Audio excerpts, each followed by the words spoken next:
Bienvenidos a Nuestra Fe en Vivo. Estamos aquí en este lugar tan especial, en medio de la celebración del Congreso de Educación Católica organizado por la Arquidiócesis de Los Ángeles. Y ahora tengo el privilegio de tener a una gran entrevistada, a la doctora Julia Cano Varelo. Bienvenida, doctora. Bien hallada, bien hallada. Qué bueno. Doctora, tengo entendido que esta va a ser una de las primeras veces en las que usted va a poder compartir en televisión su testimonio. Es la primera vez que voy a hablar de mi fe en público y encima delante de cámaras. Muy bien, de verdad le agradecemos mucho esa deferencia. Mire, nosotros pensamos que la fe no es una cosa que cae de algún lugar, sino, digamos, es una experiencia que va madurando, que va creciendo. Cuéntenos un poco cómo fue su experiencia de fe, cómo usted comenzó a creer, a vivir su fe católica. Bueno, principalmente pertenezco a una familia católica. Mi padre falleció recientemente y era un hombre de mucha convicción religiosa, muy comprometido. Me educaron las monjas de la Compañía de María, las del Estonac, que algunas de ellas muy torpes, no sabía muy bien transmitir qué cosas, pero yo recuerdo que desde muy pequeña me planteaba preguntas que yo misma me decía, esta señora no sabe contestarme a lo que yo le estoy preguntando, y yo misma buscaba la respuesta. Luego tuve unas experiencias muy importantes, me comprometí muy pronto en un grupo scout. Entonces era un grupo de... Pero antes de que avance, ¿usted tiene hermanos, hermanas? Yo tengo un hermano y dos hermanas. Yo soy la segunda, la mayor de las hijas. Y bueno, pues en el grupo scout también, era un grupo scout católico, también descubrí la potencia de la fe, la potencia del Espíritu Santo. Yo siempre digo que no es una cuestión de creer lo que no se ve, es una cuestión de estar convencido de lo que uno ha experimentado y ha vivido. Yo recuerdo que como monitora en los scouts plantearme alguna niña algún problema espiritual y yo decir, bueno, ¿qué contesto yo a esto? Yo tenía 20, 21 años. Y yo decía, bueno, el Espíritu Santo me diga qué tengo que decir ahora. Y me salía a decir algo que servía, ¿no? En ese momento, ¿no? Pero en el periodo previo de su juventud, ¿usted tuvo alguna crisis de fe? En realidad casi nunca. Tuve una crisis grande de fe cuando perdí a una persona muy querida, el padre de mis hijos. Muy pronto, habíamos rezado mucho. Esa sensación de que esas oraciones no habían dado resultados me mantuvo alejada de la iglesia un tiempo. Me mantuvo alejada, entre otras cosas, porque si entraba a la iglesia lloraba y lloraba y lloraba y no podía. Luego con el tiempo me he dado cuenta de que hemos sido privilegiados, tanto mis hijos como yo, por su padre y por su historia, por los abuelos, por el resto de la familia. Y no he hecho de menos, o sea, volví cómodamente, o sea, me reintegré cómodamente a lo que era mío y que además considero que me potencia, que yo no sería yo. Está feo que yo lo diga, pero hay gente que dice, pero es que Julia, ¿cómo puedes? ¿Cómo puedes tanto? ¿Cómo puedes, muere tu padre? ¿Cómo puedes irte ahora? ¿Cómo puedes dar clase con tu padre muriéndote? ¿Cómo puedo? No sé, hay algo que te fortalece por dentro. Siempre digo que no sería yo, o me digo a mí misma que yo no sería yo si no fuera creyente. No podría haber hecho nada de lo que he hecho y muchas cosas que he podido hacer porque algo ha actuado a través de mí o yo he podido, ¿no? Por supuesto. Y antes de seguir, digamos, para contextualizar un poco a nuestros televidentes, cuéntenos usted de dónde es. Bueno, yo soy española, soy del sur de España, de una ciudad y una zona que se llama Cádiz, que es un sitio extraordinariamente fantástico, diferente al resto del país. Una ciudad con 3.000 años de historia, quizás con más. Es una ciudad que durante un tiempo fue España porque se redujo España a aquello cuando la invasión de los franceses. Es una zona de España que las personas tienen un sentido del humor especial y un sentido de la vida diferente. No son personas competitivas que vayan a por el dinero, sino son unas personas que viven felices, que son sonrientes, que te ríes en cualquier tienda, en cualquier bar que entres, todo el mundo tiene... En este mismo momento me he perdido los carnavales de Cádiz, que los carnavales de Cádiz son como una retransmisión cantada de todos los problemas del país, como poner humor en todos los problemas que puedan haber más graves, contra los políticos, contra los estamentos más serios del país. Nos reímos allí y le cantamos, y todos los años se compone, se canta. Casi toda la población sabe cantar o tocar un instrumento. Dicen que es una ciudad más musical que Nueva Orleans, porque se compone más y se canta más. Mire, doctora, yo le contaba fuera de cámaras cómo yo ya estaba enamorado de Cádiz, pero después de lo que usted me está contando, realmente no va a pasar mucho tiempo sin que yo vaya a Cádiz. El paisaje es muy curioso, Cádiz lo tiene todo. Cádiz es una ciudad pequeña que tiene todo, tiene un teatro romano, tiene 2 catedrales, tiene 2 castillos, tiene un poco de todo. Y luego además la gente es especial. ¿Cómo influyó, digamos, este ser de Cádiz, este ser española en su fe también? Bueno, España tradicionalmente, yo nací y estudié la mitad de mi carrera de medicina en dictadura. Yo viví el momento feliz de pasar de dictadura a democracia. En ese momento, pues claro, muchos grupos políticos, aquella España católica que se había vivido tan estricta, tan rígida, dejó de serlo. Bueno, era un momento más cómodo de no estar obligado a ser católico ni a creer en Dios, sino que era ya una sensación más libre de es porque quiero, ¿no? Yo recuerdo durante la universidad un día que digo, hoy me voy a misa, que hoy es domingo, me levanto de una reunión de compañeros y me dice un compañero, ¿y por qué el domingo y no el lunes o el martes? ¿No? Y digo, porque quiero el domingo. Quiero ir el domingo, qué más da, ¿no? Entonces se produjo una época de confrontación. Yo tuve muchas discusiones de cuestiones de fe con personas no creyentes, ateos militantes, esa gente que faltan tanto al respeto, en aquel momento faltaban tanto al respeto. Y yo llegué a la conclusión de, mira, no quiero discutir, o sea, es asunto mío, asunto privado, y me lo tienen que respetar. ¿Usted siempre quiso ser doctora? Siempre. Pero siempre, tengo recuerdos de 6 años, pensando que quería ser médico. Con 14 llamaba la atención porque yo quería ser psiquiatra. Y particularmente psiquiatra. Particularmente psiquiatra. Y yo recuerdo que sorprendía a la gente, pero ¿cómo psiquiatra? Pues sí, me encantan las personas, me encanta el ser humano, me quedo horas desde el balcón de mi casa, que había una parada de autobús enfrente, viendo a la gente cómo se comportaba y pensando, ¿por qué la gente se comporta así? ¿Qué cosas hacen y por qué las hacen, no? A mí me fascinaba el ser humano desde que era pequeña. Mi decisión fue entre hacer bellas artes y pintar como mi padre, que pintaba maravillosamente, o hacer medicina al final, cuando ya iba a tener que decidir, pero es que siempre tuve claro que me encantaban las personas y quería conocerlas y saber qué pasaba.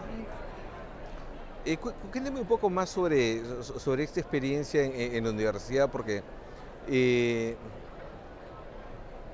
yo creo que es en un sentido aleccionador esto de saber distinguir a la otra persona, distinguir la presión que te pueden ejercer los otros grupos ante lo que uno cree, digamos, en este caso su fe católica, o ante lo que otra persona puede creer, ¿no? Bueno, yo descubrí que era bastante más fácil, porque no hay más que pedir un respeto, o no hay más que tener una respuesta preparada. Como no quiero entrar en eso, yo en tu vida no entro, ni en tus creencias, ni en tus no creencias, ¿no?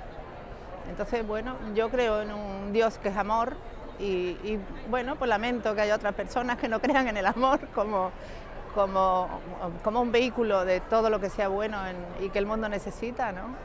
Entonces, para mí es muy fácil, o sea, porque lo tuve claro desde muy pequeña. Alguien me lo enseñó, seguramente, mis padres, mis monjas del colegio, ¿no? Aquello de Dios es amor, pero si es así de claro. ¿Quién no cree en el amor? O sea, hasta los ateos creo que creen en Dios sin que lo sepan. Claro.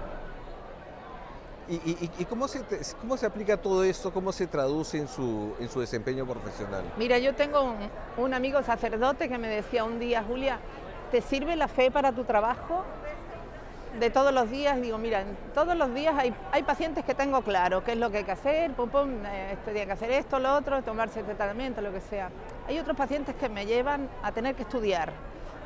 Espere, vamos a hacer unas pruebas, voy a repasar algunas cosas, voy a ver qué tal. es otro grupo de pacientes. Y hay un tercer grupo de pacientes con los que además tengo que rezar por ellos. O sea que también me sirve, porque rezo por ellos, porque hay que hacer algo más que estudiar y que indicarle la terapia más adecuada, sino que además hay que encomendar a alguien que le eche una mano porque la cosa está difícil, ¿no? Claro. Y una pregunta más. ¿Es difícil ser cristiano, profesarse cristiano, una persona de fe en España ahora? No, no creas, no. No, el ambiente está más libre, no, la gente está más respetuosa, todo ese primer momento de confrontación y tal. A mí me parece mejor que ser cristiano sea un reto, que no sea fácil, ¿eh? Y a lo mismo pienso que ya no es tan fácil como era antes, que católicos éramos todos por obligación, ¿no? Claro, claro. Entonces, me gusta más que sea una cosa original, dijéramos, Ajá. que a lo mejor no está ni de moda, pero no importa, mejor. O sea, yo creo que el cristiano, bueno, no digamos perseguido, pero sí de alguna manera no esto, bueno, pues nos da más entidad, más identidad, ¿no? De ser algo diferente, ¿no? Además me encanta que usted lo diga sonriendo, así. Bueno, yo me río mucho, me río mucho hasta cuando sufro.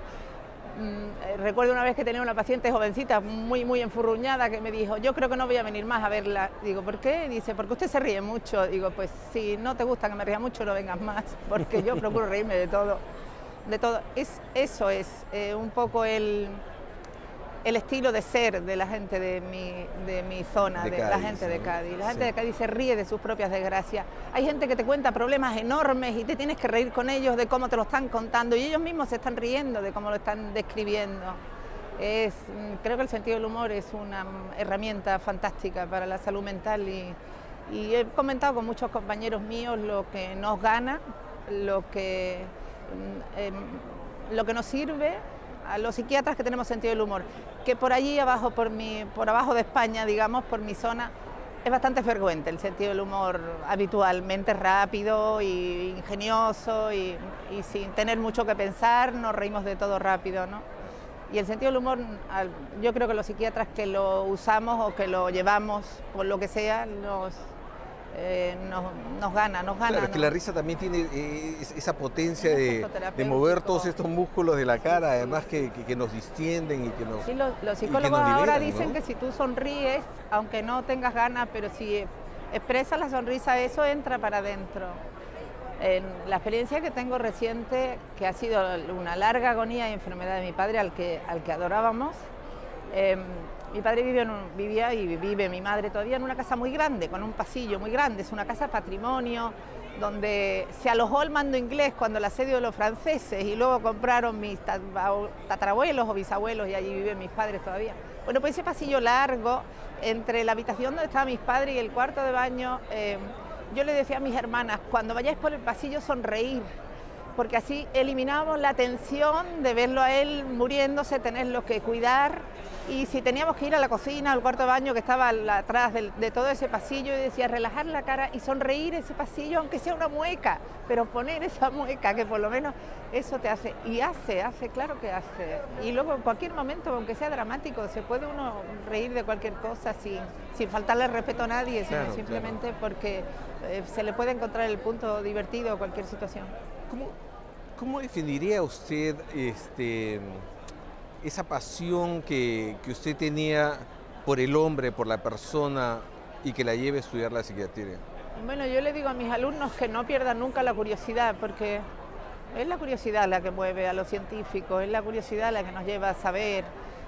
Yo le decía a mi hijo estudió medicina también, yo le decía, tú dedícate a lo que te guste dentro de la medicina y disfruta con lo que estés, y entérate de más cosas y ve a sitios y pregunta a gente y conoce a maestros y a profesores de eso que a ti te atrae. Y cuando te das cuenta, miras para atrás y dices, anda, pero si yo ahora estoy más lejos que mis compañeros simplemente porque me he dedicado a un área que me entusiasma, que me gusta, en mi caso el área que a mí me ha entusiasmado más es la parte de la psiquiatría forense, de la psiquiatría en relación con el crimen, es una de mis asignaturas que yo imparto en la universidad. ¿Podría explicarnos un poquito más esto de la psiquiatría forense? Bueno, el psiquiatra forense tiene, yo soy máster en psiquiatría legal, quiere decir, el psiquiatra tiene unas obligaciones y unas responsabilidades por encima de otros médicos, porque bueno, somos personas que podemos hasta privar de libertad en un momento dado a otra persona, ¿no? Entonces tenemos un marco legal y ético que es importantísimo conocer y tener en cuenta para trabajar en serio. Luego la justicia necesita la información que la psiquiatría le aporta sobre el estado tanto de las víctimas como de los agresores, ¿no? Claro, no es lo mismo un agresor que esté sano mentalmente que un agresor que actúe a través de una enfermedad que le hace no ser libre para actuar, ¿no? Entonces, ese conocimiento y ese aporte frente a la justicia es una cosa muy apasionante, es entrar en un campo que no es el tuyo para decirle a alguien que necesita para su trabajo saber claramente qué pasa aquí. De hecho, el campo de la victimología es un campo que me gusta. El tema que traigo mañana, que un poco me pidió la organización que hablara del miedo. Yo considero que estamos en una sociedad que no solo tiene estrés, la sociedad actual tiene miedo y eso es algo más allá. Lo he planteado como el daño y el sufrimiento de las víctimas, pero en realidad el bloque de la experiencia que daña es la experiencia del miedo, la experiencia del terror, del pánico, y eso es lo que traigo mañana al Hall B, y tengo que hablar de eso delante de muchas personas. Ajá. Pero digamos, en su trabajo como psiquiatra forense, usted es una especie de detective. Bueno, el trabajo de la psiquiatra forense tiene gran parte de investigación, porque claro, no es a mí como psiquiatra clínico, yo trabajo, tengo una consulta, a mí me viene un paciente, me miente y digo, bueno, vale, tú verás lo que me cuentas, seguimos, trabajaremos con la mentira hasta que la mentira nos sirva. En psiquiatría forense el trabajo es diferente, no pueden venir a mentirme, yo tengo que descubrir cuál es la verdad, porque tengo que aportarle al juez los conocimientos más. Entonces, una de las cosas que tenemos que hacer los psiquiatras forenses es descartar la mentira, descartar la simulación y saber qué hay detrás de una persona que simula, una persona que miente o que hace teatro, que es bastante frecuente que en psiquiatría forense lo hagan para librarse de penas o para conseguir cualquier objetivo, ¿no? Y bueno, en ese sentido, como soy una persona que normalmente nunca en mi vida y menos en la vida profesional miento, pues en un lugar pequeño como es Cádiz, pues llega uno a tener bastante prestigio. O sea, si lo dice la doctora Julia Cano es porque tiene que ser, si no, no sería así, ¿no? Porque, bueno, hay muchos psiquiatras que se alquilan, por él se paga y, oiga, necesito que usted diga tal cosa, y lo dice, ¿no? Yo jamás miento y menos, no sé mentir, no me sale. Y luego además menos poniendo mi firma abajo de un documento, no me vienen a pedir cosas. Mire usted que si usted dice sale de la cárcel o no entra, pero bueno, mire usted que yo no acostumbro a decir lo que no creo. Hablando de la mentira, yo le cuento algo. Como ahora yo ya me olvido todas las cosas, yo hace años he decidido tratar de no decir mentiras, porque es muy difícil poder ¿sabes qué? mantener una estructura y Yo le explicaba a mis niños cuando eran pequeños, es que una mentira no es una mentira siempre es una cadena. Tú mientes en un momento dado y luego tienes otra mentira que tape a la primera y otra que sostenga la siguiente, la anterior, y al final una mentira siempre es una cadena. Es muy difícil que una mentira sea una sola. Siempre se forma una cadena de mentiras que ya te atrapa y que al final se descubre, porque no. Yo digo, si no quieres decir la verdad, no quiero hablar de esto, o prefiero no contarte. Claro. Y tienes todo tu derecho a callar, pero no a decir una mentira para no decir lo que es lo que de verdad es. Y yo creo que acá esto nos junta con esto lo que decía el Señor, de que la verdad os hará libres, ¿no? Ajá. ¿No? Que tiene toda una profundidad en Que esa es otra cosa triste, ¿no? Que haya gente que no descubra la cantidad de herramientas que te da una buena lectura, la cantidad de herramientas. Bueno, yo siempre que vengo a este congreso, alguien me dice, tengo una amiga que era monja o que es monja y me decía, Julia, mete algo más de espiritualidad. Yo no, yo vengo a dar los temas técnicos, tal y como los puedo dar en la universidad. Las personas que me escuchan aquí no son menos que mis alumnos, tienen que saber lo último que yo conozco sobre algo, ¿no? Y sin embargo este año, justamente en el tema del miedo, es donde más espiritualidad he metido, porque es que me salía solo. Háblenos un poquito más sobre el tema del miedo. Bueno, el miedo es una emoción básica en todos los seres vivos, protege, ayuda a proteger, ayuda a huir, ayuda a defenderse, Pero es que el miedo también es un arma, y un arma que mucha gente utiliza para someter, para manipular, para paralizar a alguien o a una población. Y combatir eso sería interesante. Y el no temas, una de las diapositivas que me salió solo que tenía que hacer, el no temas del ángel en la Anunciación, no temas.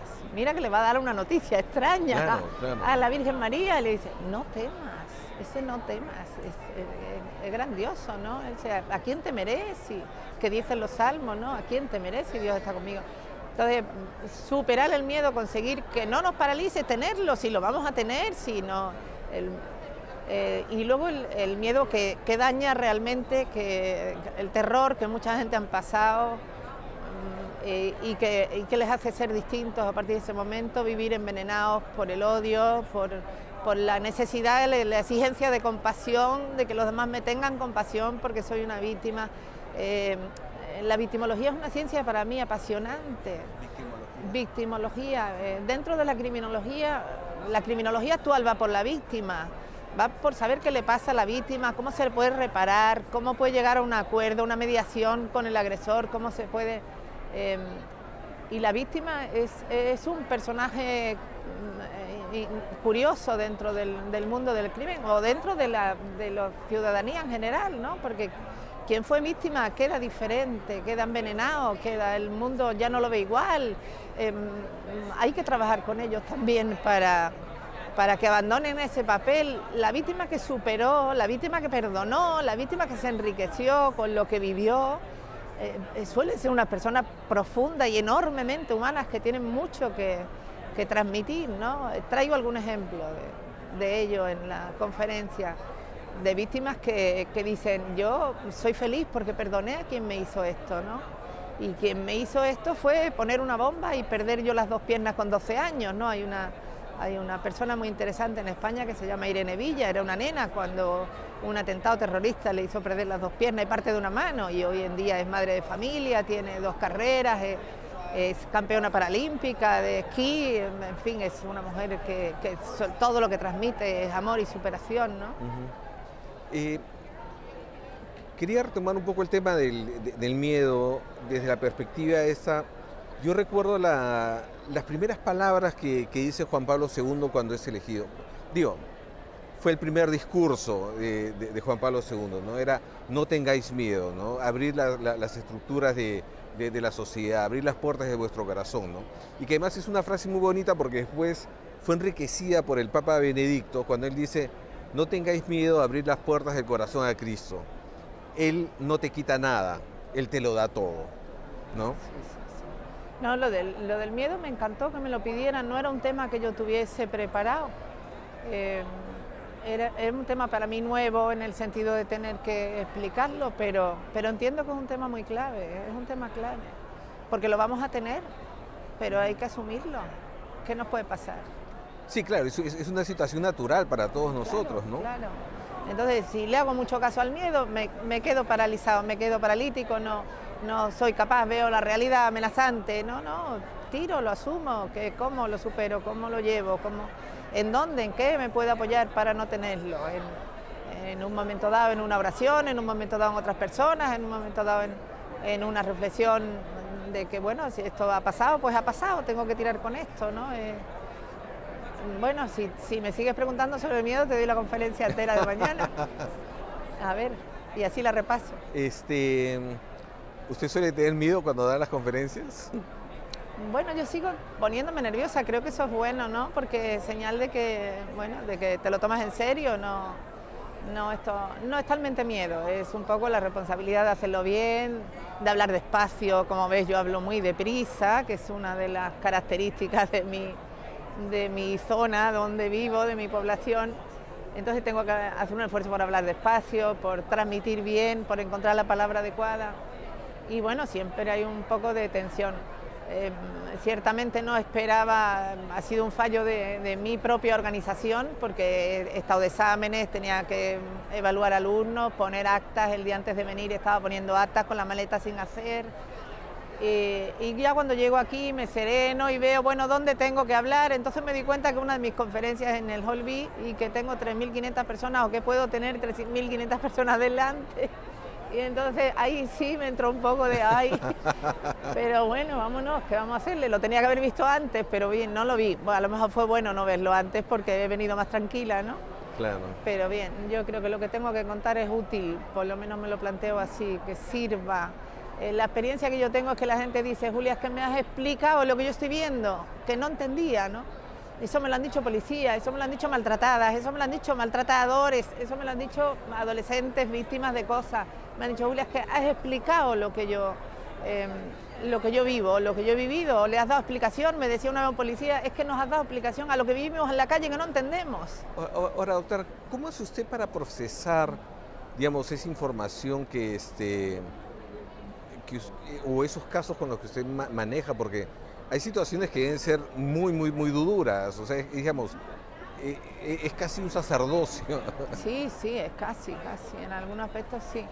Bueno, en este caso, yo pienso que para tener una profesión como la mía hay que estar un poco bien cimentado por dentro, porque puede uno perder los papeles, perder el control y no hacer, ¿no? Yo creo que esa cimentación la tengo básicamente por casa o básicamente por mi formación, pero bueno, hay que estar uno entero, no perder. La formación en valores, la formación en ética profesional, todo eso es fundamental, ¿no? Independientemente de la formación en todas las técnicas, en los contenidos de la profesión, ¿no? Para saber diagnosticar bien, poner el mejor tratamiento y saber decir cuando uno lo sabe, mire, yo esto no me alcanza, tengo un compañero que sabe más que yo, vamos a consultar con él, a mí no me pasa nada por hacer eso. Lo primero es el bien del paciente, eso lo aprendemos en la facultad siempre, ¿no? Muy bien. Doctora, le agradezco mucho, vamos a seguir nosotros conversando, pero vamos a hacer en este momento una pequeña pausa. No se vaya, seguimos aquí en Nuestra Fe en vivo desde el Congreso de Educación Católica organizado por la Arquidiócesis de Los Ángeles.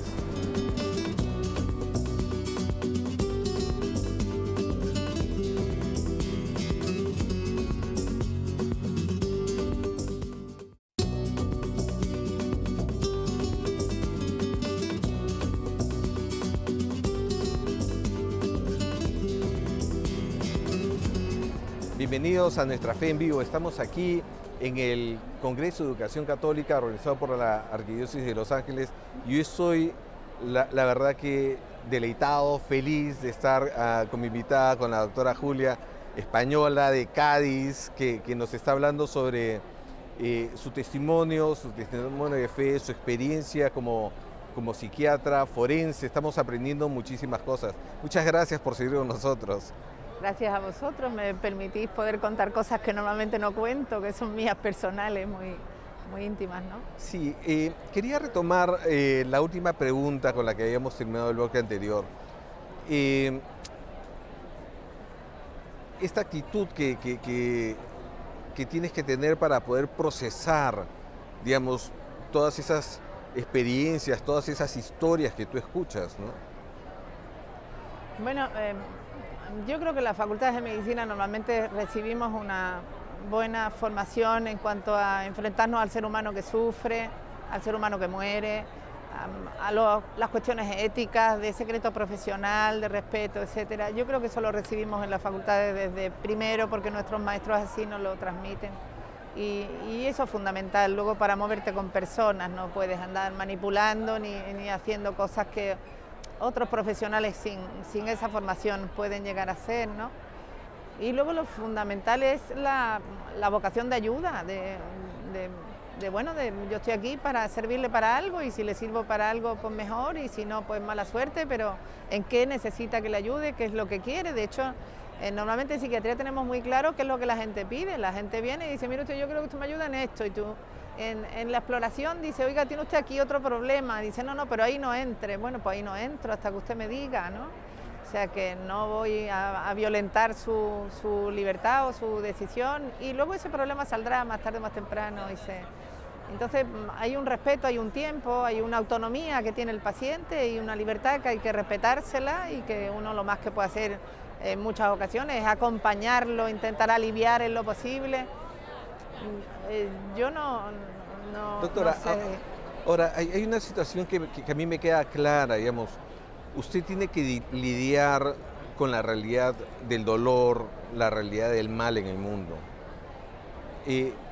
¿Cuál es su perspectiva sobre esto? Mira, yo quizás te concrete con algo que yo le digo siempre a mis alumnos y a los médicos residentes. Uno no es la misma persona el día antes al día después de escuchar a un criminal contar su crimen en primera persona. En mi experiencia, de los residentes que he tenido conmigo o de las personas que han venido conmigo a la prisión a ver a alguien que había que explorar, te cambia la percepción. Es un ser humano cuando tú te pones delante, es un ser humano, con su patología, con su biografía, con su historia, su padre, su madre, su ausencia de padres, de madres, de líneas de educación, de formación.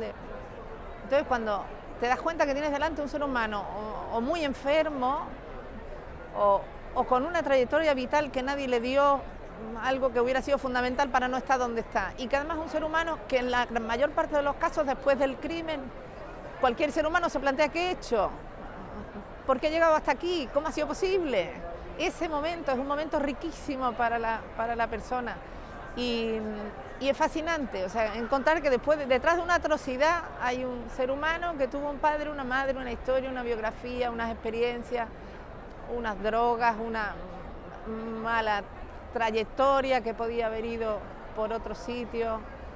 Es una experiencia muy fascinante. Sí, mira, ahora usted que comenta eso, yo me pongo a pensar en situaciones en las que, digamos, objetivamente han sucedido hechos horrorosos y objetivamente uno se puede sentir con el derecho también de odiar al perpetrador, ¿no? Pero qué difícil es entender esta perspectiva de la persona, ¿no? Una de las propuestas que yo hago siempre en relación a las víctimas y que la traigo en la conferencia de mañana es justamente eso. Las víctimas nos inspiran a todos mucha compasión, nos volcamos con ellos y tal, pero oiga, tengan en cuenta que a la víctima le van a mover dos emociones fundamentales. Una es el odio, que pague el culpable, que repare algo que seguramente no tiene reparación. No hay más que escuchar o ver padres de hijos asesinados, no es una necesidad de que llegue a la cámara de gas. Bueno, ¿y qué? Que llegue a la cámara de gas, te va a devolver a tu hijo, nunca eso. Entonces a la víctima le mueve el odio, a la víctima le mueve la necesidad de que me reconozcan, yo soy una víctima. En España tuvimos un caso lamentable de una chiquita violada y asesinada cuyo padre lo nombraron asesor del gobierno en temas de violencia contra niños o en temas de agresiones sexuales. Ese señor no era objetivo, ese señor no puede tener ese reconocimiento. Era un señor una gran persona, él se dio cuenta, se salió pronto de la política, pero no puede, la víctima nunca es objetiva y además la víctima siempre, parte, ¿no? Es que a mí me han matado a un hijo, bueno, ¿y qué pasa? O sea, por eso no eres una persona importante que tiene que salir en todos sitios y opinar sobre leyes y opinar sobre cosas, no eres objetivo, eres la persona menos objetiva. En España salió una ley del menor que separaba a los menores de la justicia de adultos, que es una ley que básicamente era un avance, ¿no? De considerar al menor con posibilidades de cambiar, de reflexionar, de que su vida fuera por otra parte. Pues la ley del menor se estrena con el asesinato de una niña por dos compañeras de instituto. Y el padre de la víctima se hizo un experto en la ley del menor y andaba la gente manifestándose por la calle diciendo que esa ley había que quitarla, que había que castigarlos, que había que matarlas a las asesinas. Eso lo he escuchado yo. En mi pueblo, la gente manifestándose por la calle diciendo brujas a la hoguera, hay que matarlas. Yo le decía a una señora, oiga, en el matar de ustedes y el matar de ellas, ¿qué diferencia hay? Es matar, el de ustedes es todavía peor porque parece decidido. El de estas niñas no se sabe muy bien lo que les movía a asesinar a una compañera, ¿no? Entonces, hay muchos puntos de vista que hay que dar una vuelta a lo que todo el mundo ve desde el mismo sitio y decir, oiga, vamos a darle una vuelta a esto, ¿no? Pasa con la violencia de género, pasa con muchos asuntos de violencia que todo el mundo tiene la idea clara porque todo el mundo tiene la misma idea. Entonces hay que decirle a las personas, espere, mire desde aquí, amplíe y olvídese de prejuicio. Aquí no hay buenos ni malos, aquí hay seres humanos metidos en dramas humanos que culminan en cosas terribles, ¿no? Claro, porque al final el drama humano no solamente es el de la víctima, también es el drama del victimario, Del ¿no? victimario, de los padres del victimario, en Cádiz hubo un crimen muy terrible de un chico joven y la madre de la víctima decía, pobre mujer, por la madre del agresor, me gustaría tomar un café con ella, qué bondad. Yo cuando me lo contaron dije, qué bondad más grande que él, porque ella decía, es que es peor ser la madre del asesino. O sea, la madre de forma natural entendía que ella había perdido un hijo asesinado, pero que había una madre que tenía un hijo asesino, ¿eso cómo puede ser? Entonces decía, pobre mujer, decía, fíjate tú, cuando me lo contaron dije, qué bondad más infinita. Y me dieron permiso para contar, digo, ¿puedo? Tengo permiso para contar eso. Y me dieron permiso para contar eso de esta madre, porque me pareció que en su pena de haber perdido a mi hijo, se compadecía de la madre del asesino. Entonces, son cosas tan... Sí, claro. Ahora hay un tema que se me viene a la mente, que es todo el asunto de la justicia también, ¿no?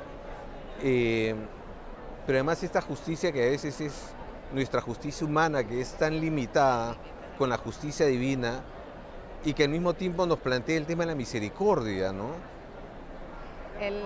Antes de venir, unos días antes de venir, me grabaron una entrevista para unos documentales que están haciendo precisamente de crímenes de menores, que es un tema que a mí me preocupa mucho y me interesa especialmente las claves de eso, porque parece ser que la delincuencia de menores en el mundo está aumentando y nadie hace nada por parar, ¿no? Y me entrevistaban para eso y decían, ¿qué piensa usted que las asesinas tal, que eran menores, estas que les contaba antes, estén fuera en la calle? Digo, ese no es mi asunto, ese es asunto de jueces y fiscales, que son los que trabajan y tienen todos los datos y tienen la potestad, y su trabajo es privar de libertad o dar libertad. Los demás seres humanos nos tenemos que callar, porque ese no es nuestro trabajo. No podemos andar condenando, sentenciando a personas sin tener conocimiento jurídico, ni tan siquiera conocimiento de los hechos, ni conocimiento de su persona. Claro, ahora hay un problema que es generalizado, que todo el mundo opina ahora. Todo el mundo opina de todo. Además, bueno, digamos, y de lo mío, mi materia es materia opinable. opinable, de psiquiatría, todo el mundo sabe y entiende. La depresión es una tontería. Mire usted, la depresión es una enfermedad mortal, que puede ser mortal, es que se puede suicidar un enfermo depresivo. ¿Cómo pueden gente decir que pero gente con estudios, incluso algunos médicos, la depresión es una tontería? Eso es para que la gente no quiere asumir sus responsabilidades y dice estar deprimido. No, la depresión es una enfermedad que va a ser la primera enfermedad del planeta en el año 2030. Y es una enfermedad nefasta, que apaga la posibilidad de disfrutar, que apaga las energías de una persona. ¿Cómo se puede decir que es una tontería? Sí, mire, hay algo que yo debo confesar. Cuando falleció mi padre, mi mamá quedó muy mal. Y mi madre es una mujer de fe, además. Entonces, me resultaba muy difícil a mí comprender que una mujer de fe pudiera, digamos, haberse hundido tanto. Digamos, no es que ella haya negado a Dios ni cosas por el estilo, pero simplemente se hundió. A Dios gracias tuvimos la oportunidad de poder llevarla a una psiquiatra y empezó a recibir medicación. Y fue una maravilla. ¿Recuperaste a tu madre? Por supuesto, o sea, fue una bendición porque... El antidepresivo no te pone contento, te pone normal. Claro. La depresión por estrés es la más habitual en cualquier ser humano responsable y sensible. Pasan cosas que van más allá de nuestra capacidad de adaptación y ahí te rompes. A mí cuando me dicen, ¿cómo puedes todo el día trabajar con personas con problemas? Digo, porque la mayor parte de las personas que veo son personas estupendas, que la vida les ha roto y que ponerlos nuevos no es complejo y es muy satisfactorio ponerlos en su normalidad, ¿no? Lo que pasó con tu mamá, claro, si no la llevas a llegar al psiquiatra, tu madre muere, enferma, lamentablemente con algo que tenía perfecta solución, ¿no? Y muchos profesionales dentro del campo de la salud siguen diciendo que eso son tonterías, que los fármacos no sirven. Hoy ahora mismo hay una posibilidad con fármacos controlados de poner a la gente en su punto y es triste ver gente mal que podía tener solución y no se le aplica, ¿no? Sí, claro, pero además usted toca un tema muy importante ahora y creo que es también hay a veces la mala concepción o el mal entendimiento de que hay ciertos problemas psicológicos que no necesitan tratamiento. O hay a veces experiencias que se espiritualizan tanto que se quiere prescindir de todos los avances nuevos, científicos, que hay para poder curar, ¿no? Hay cosas que intento explicarme, por ejemplo, con el avance tan minucioso y tan certero que lleva el mundo de la farmacología actualmente, los tratamientos para el cáncer dirigidos a tu célula, a tu cáncer, biológicamente diseñados para tu tipo de cáncer. Cuando yo estudié, yo hice psiquiatría, los ancianos no se podían medicar porque los antidepresivos eran muy tóxicos, no se podían dar. Ahora mismo no hay ningún anciano que no se pueda tratar su depresión, porque si no se trata esa depresión, el anciano se demencia y en la demencia se mueren. Ya eso no se estudia, esa depresión del anciano que yo estudié hace 30 años ya no se estudia. Entonces, es muy triste que la gente vuelva pues, a los llamados remedios naturales, a las hierbas, lo natural no hace daño, dicen. Oiga, la naturaleza está llena de venenos, llena de venenos. ¿Cómo que lo natural no hace daño? ¿Cómo puede la gente pensar que una hierba no es química? Una hierba es química. Yo digo, bueno, entonces si no es química, ¿qué es? ¿Es física? ¿Es matemática? ¿Qué es? Es filosofía. Entonces, ¿cómo podemos volver a las hierbas si la hierba es el origen de los medicamentos? Claro, que viene todo esto, la Nueva Age, donde... Y mi razonamiento o mi hipótesis es la siguiente: contra más el mundo científico se aleja del conocimiento medio del ciudadano, el ciudadano vuelve más a lo primitivo, vuelve más a lo mágico, vuelve más a la hierba, vuelve más a eso. Porque no puede entender cómo hay un antidepresivo que actúa en un lugar del cerebro provocando que se engrasen esos circuitos del estrés que se han ido porque la vida los ha desajustado por haber tenido que afrontar muchas situaciones. Eso no se entiende muy bien y como luego pues eso hay toda una campaña de que los fármacos no sirven para nada, los psiquiatras somos muy malos, somos muy asesinos y muy cosas raras, que siempre están por ahí personas en nuestra contra. Y en el trabajo de todos los días, bueno, yo no me dedicaría a esto si no fuera porque obtengo enormes satisfacciones de todo tipo. Claro. Hay una cosa que me queda muy clara a mí, que es tenemos que ponernos en los zapatos de la otra persona. Tenemos que crear este sentido de empatía, ¿no? Yo doy clases de medicina a los niños de segundo de medicina en la Universidad de Cádiz y les digo siempre, les explico la empatía, la inteligencia emocional y les digo, un médico sin empatía nunca debe ponerse frente al sufrimiento de un ser humano y de sus familiares, jamás. Si alguno de ustedes es consciente de que no disponen de esa habilidad o de esa herramienta, dedíquense a todas esas especialidades médicas que entre ustedes y el paciente hay una máquina, hay un tubo de ensayo, hay una placa de rayos X o hay un microscopio, ¿no? Dedíquense a eso, pero no estén frente, porque un médico sin empatía nunca puede ser un médico clínico, pero puede ser un gran especialista en ese tipo de especialidades que no están frente al paciente, sino frente a la máquina, ¿no? Y se lo suelo decir todos los años, también le digo otras cosas, como a quien no le gusta estudiar, que se vaya a estudiar otra cosa, que aquí hay que estudiar toda la vida, ¿no? Doctora, yo quería retomar el tema el de la justicia y de la misericordia. ¿Cómo lo ve usted? Digamos, además, especialmente acabamos de pasar el año de la misericordia, ¿no? Bueno, yo siempre explico que la justicia como tal institución de jueces, fiscales, expedientes y procedimientos siempre es muy limitada.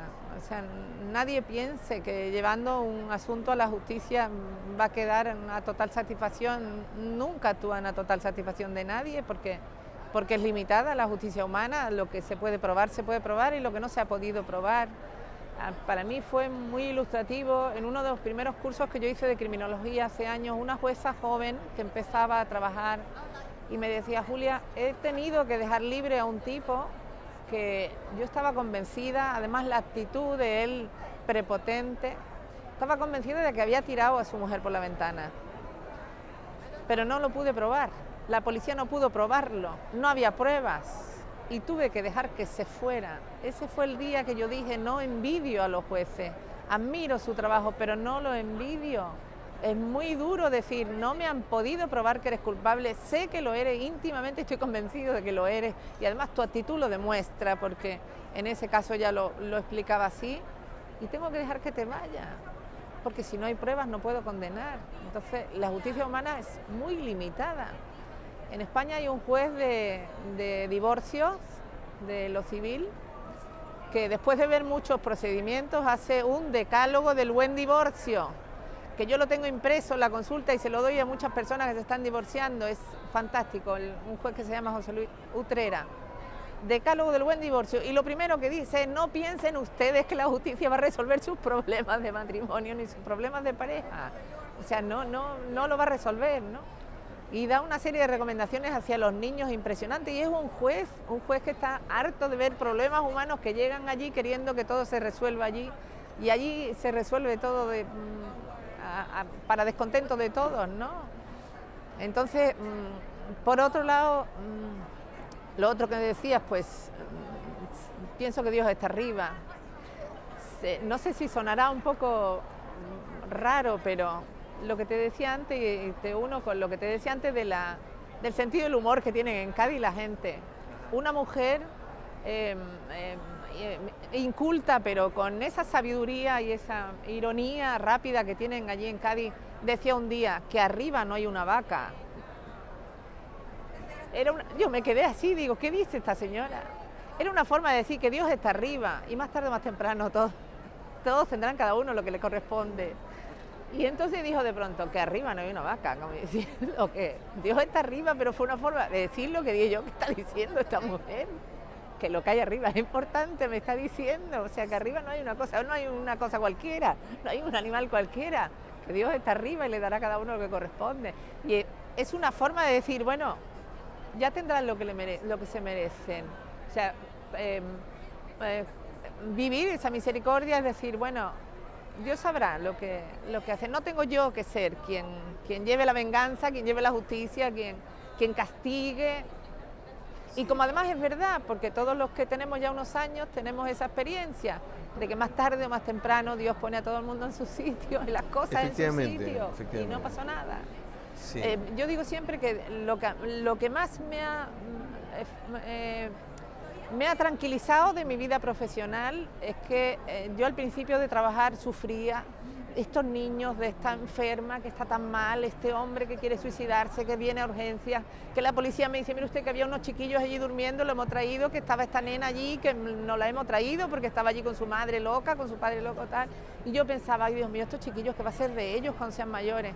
Ha pasado el tiempo, yo conozco a esos chiquillos. De los niños que más me preocupó en urgencias cuando veía a sus madres o sus padres muy mal, los conozco a todos o a casi todos ahora. Y son una gente humana, responsable, buenos profesionales, padres de familia, bueno, o sea que no pasa nada. Y yo al principio decía, Dios mío, qué horror, estos chiquillos, ¿dónde van? Y esos chiquillos son ahora unos adultos humanos, claro, templados, serenos. Eso es importantísimo lo que se dice, porque a veces se hacen proyecciones matemáticas sobre cosas que no son medibles. Que no son medibles, ¿no? Doctora, desgraciadamente el tiempo se nos casi ha terminado. Si alguien quiere contactarse con usted, ¿cómo hace? Mira, soy un poco antigua en esas cosas, no me da tiempo para redes sociales, no estoy en Facebook, no estoy en Instagram, no estoy en nada de eso, nada, no sé de qué me tendría que quitar si tengo que atender al Facebook. Solamente tengo un correo electrónico y estoy en la Universidad de Cádiz, entrando a la Universidad de Cádiz me pueden encontrar el correo y bueno, poco más, no más. Perfecto, entonces nosotros nos comprometemos a ponerles en pantalla y decirles a nuestros amigos que el correo de la doctora va a estar en pantalla para que ustedes puedan contactarla. No tengo tiempo de nada, si no tengo tiempo ni para mí. La verdad que le agradezco muchísimo. He estado encantado de conocerla, Pablo, de verdad, de tener esta conversación. Un placer enorme, sí. Y gracias por enseñarnos, gracias por hacernos ver las cosas desde el otro lado, y gracias por esa bella sonrisa de Cádiz. Me habéis hecho pasar un buen rato, no me imaginaba yo que podía contar tanto. Muchas gracias a vosotros. Me alegra muchísimo, y nosotros nos despedimos de aquí, de Nuestra Fe en Vivo. Y recuerden, Cada día es un nuevo día en el que nosotros podemos tratar de comenzar a ser santos. Que Dios los bendiga.